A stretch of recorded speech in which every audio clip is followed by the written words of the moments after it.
Howdy guys, Attorney Walter Hnot. Now, what we're going to be going through in this video are basically things that the disabled lie about. Those who are on SSI benefits, supplemental security income, those who are on SSDI benefits, social security disability insurance benefits, the things that people lie about that they get caught on. And so we're going to be going through them, quick little understanding. It's not a massive script. It's literally just 4 things on a piece of paper. I'm going to kind of tell you how they get caught and go from my experience. I see Diane Fernandez there. Okay, cool. Very cool. Yeah, you massively donated in the last couple of videos. So you're definitely all good. I'm super happy to see basically everybody in here. Love seeing basically the members. Diane Fernandez being the first one to join in. That's awesome.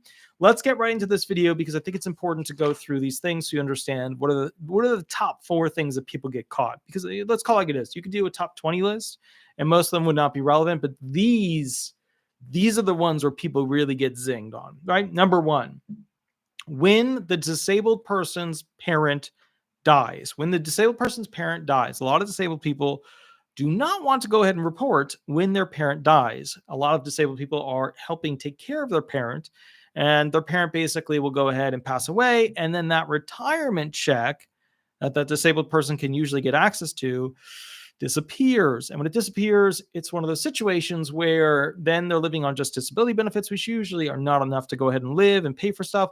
And when that happens, the disabled person is like, what am I going to do to afford living in this house that I've been living at this life, at this level, at this standard for the past 5 years, 10 years, whatever. So you will see a lot of big crime where basically, the disabled person will continue to say, no, the parent's still alive, yada, yada. But here's where they catch that.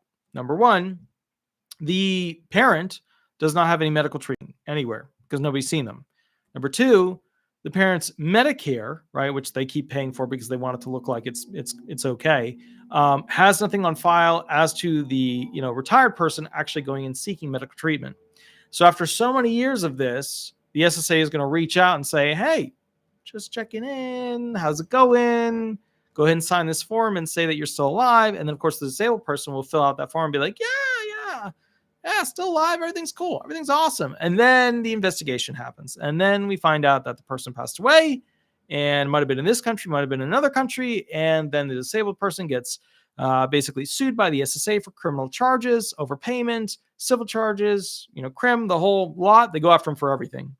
And then at that point, basically, it is what it is. You know what I mean? They're caught. They got it. They have them at that point. Number 2 on this list, what they did with their insurance purchased motorized scooter. Okay, so here's the thing. Some of you guys know about the insurance, ambulatory device purchase and sell game. There are scooters and there are motorized wheelchairs, very different levels, right? They have different weight classes, different capabilities, all that kind of stuff, right? Different, charge amounts, all that stuff. They have all these different options, all these different things. And then what happens is all of a sudden you'll see on Marketplace under somebody else's name, somebody else's title, one of these, $1,000, $20,000, or sorry, $1,000, $3,000, $5,000, $10,000 chairs on Craigslist or Facebook Marketplace for sale. And then that sucker gets sold for a cheap amount because they need money right now. And they weren't really using it to begin with.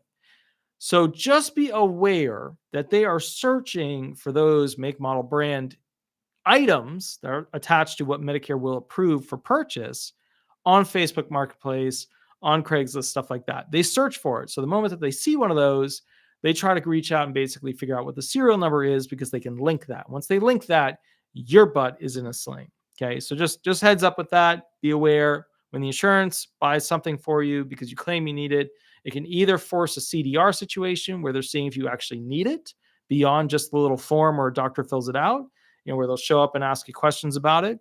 Another thing that will happen is that basically if you try to sell it, they'll usually find it or get a serial number on it, etc. So people are not getting away with this game anymore. Remember, you can get a new one every 5 years, and some of them won't even give you one anymore. It's like on a 13-month rental thing. So, just keep in mind that game is ending. It's really ending at this point. So, next one, number 3, what they sold through a friend.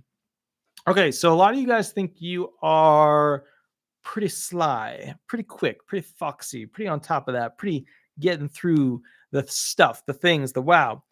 But to be fair about what's going on, when you are making something on the side and then having your friends sell it, yeah, you're removing yourself. Yeah, you magically get cash. I get it. I'm not arguing that part. I get it. But the first person to sing like a bird when they get questioned about it is your friend. Whoa, T-Paw.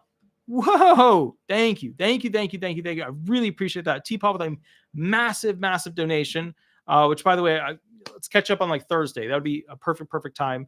But T-Paw, thank you. Thank you. Thank you. Thank you. Massive donation. That's absolutely amazing. I really, really appreciate it. That's very, very cool. So with that said, and again, guys, thank you so much for donating, because it is so unbelievably expensive in the modern age of where we're at to basically have a company do payroll, pay the insurance. Oh, the insurance, guys. Whoa. Like, if I were to be like, what was the one thing other than food that became like almost impossible to afford? It's insurance.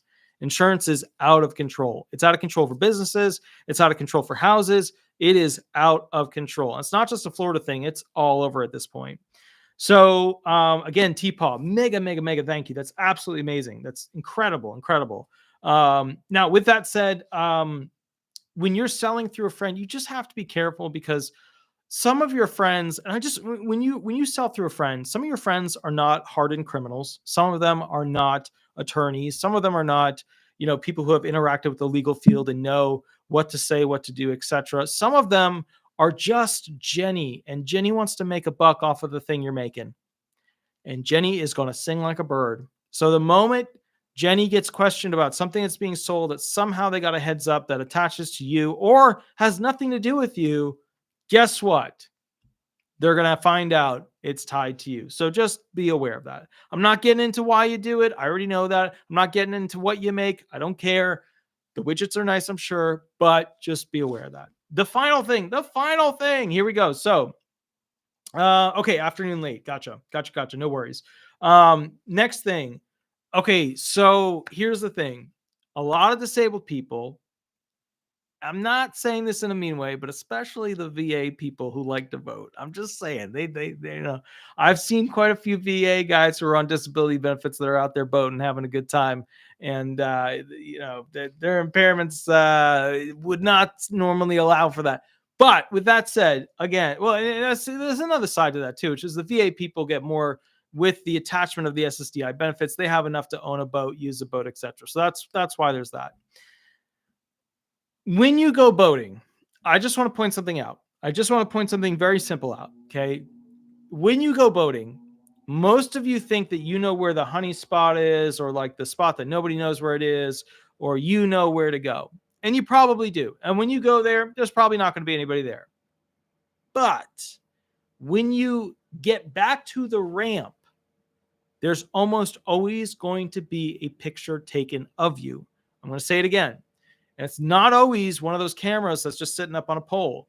Sometimes it's basically somebody's taking a picture of their boo. Somebody's taking a picture of their shorty. Somebody's taking a picture of whoever, right? A family member, a this, a that, whatever phrasing you want to attach to it. They're taking a picture. And then that picture ends up on Facebook. And then when the government wants to use a program that can search through, images that have been posted to the web, here's our fun time at the beach. Here's our fun time at the boat launch. Look at what this person did. They can barely get into their boat. Geez, why are they even boating? Boom, all of a sudden your image is going to pop up. So here's my suggestion when it comes to boating. Realize, and I'm not saying you should try and get around this, or maybe your disabling conditions don't affect your ability to boat. Maybe, because when you think about musculoskeletal conditions, bopping up and down on a boat, that's not a good, that doesn't work. Mental conditions, being able to handle things at high speed, being able to go and, drive a vehicle, being able to launch a vehicle, being able to go ahead and, hook up gear. There's a lot of things. And I realize the government has changed its position on a lot of stuff. They become much more aggressive to try and fight fraud. And if they see somebody who's claiming, depression, and all of a sudden they're out there fishing, they're going to be like, what are you doing? You're going to be like, this is how I fight depression. This is my cure. This is my medication. And the government's like, no, your cure, your medication is literal medication. So the point is, I get it, but just be aware that there's photos everywhere now. Like, it's not like it used to be. It's not like, and some of you are smarter about it than others. Some of you will launch literally in the god awful hours of the morning where nobody can potentially see you. Some of you will launch only from a dock that you own. Some of you will launch from a dock that nobody knows where it is. You're just basically backing that thing into the water, then you're pulling it out, park your truck. I get it. But remember, when you go boating, and a lot of people are in the fishing crew, like, I have to go fishing because I go fishing. I get that. I get that. But when you go boating, and this is important, just realize there's a lot of people who aren't there to go fishing, or if they are going fishing, they take a picture of this, they take a picture of that. There's another thing too. Which you haven't thought about a lot, which is that when you go fishing, all the people who live along the river there who think you look suspicious have taken a photo of you. That's how it is. If you fish up and down an area and there's houses on it, I guarantee you that somebody will take a photo because they think you look suspicious. Doesn't matter if you look like, an angel sent from heaven. Doesn't matter. Somebody will look at you and be like, that person looks suspicious. And then they'll take a photo. And these things, just so you know, these little things, I had to get a new phone because my iPhone 11 wouldn't work with anything. So I got the new one, right? These things zoom in 25 or 25 times now. 25 times zoom in function. That's, guys, they can get a picture of your face from inside the living room where they're eating Hot Pockets. I'm just giving you a heads up. Just be aware of it. Okay. Anyways, I will catch you guys a little bit later. And I see a question there from Anna. Anna, catch up with me on Thursday. That's when I'll go live. I did go live, by the way. Many of you weren't there. I felt so sad. I did go live on Facebook at around like 9:30ish, 9:35. I couldn't get the camera to sync for some reason. But this Thursday, you know how it works. I will be live.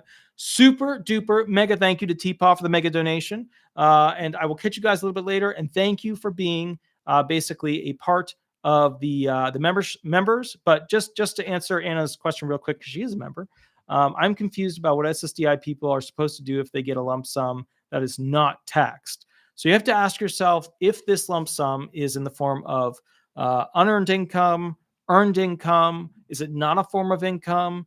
Is it something that's already in another trust? You have to basically figure out what the form of this money is as it's coming to you. And then once it hits your bank accounts, what it becomes. And then once we know that, then we can answer what you're supposed to do with it because of how the SSA will be regulating the receipt of it. All right. I will catch you guys a little bit later, and I will see you at the final video in about 5 minutes. Please be safe. And please remember, and I'm actually reading T-Paw's thing right now, please remember to hit that like button. Don't be stingy with the like button. The like button, it likes a little rub, likes a little, snuggle right there. Don't forget to subscribe, click the all button. And then, of course, if you want to be a member, helps the channel grow. Over here, if you want to leave a review, go to Google and type in Disability Resolution Law Firm or Disability Resolution Florida. Other than that, the only other thing I would say is this. We've had a lot of people basically want to do the private hour where you hire me for $250, you sign the mini contract, you PayPal the funds, blah, blah, blah, and then we put you on the docket. I want to do an update video on things I've learned that people should do better when doing those hours, because there's a lot of people who come to those that are some prepared and then not prepared for other stuff. So I want to go through like how you can better prepare for those. So anyways, guys, I will catch you a little bit later. Please remember to click that like. Please remember to click those hearts and those happy faces and those cool little soundy thingies. I will catch you later and see you in 5 minutes. All right. I'll catch you later, guys. Thanks so much. Bye-bye. Bye-bye.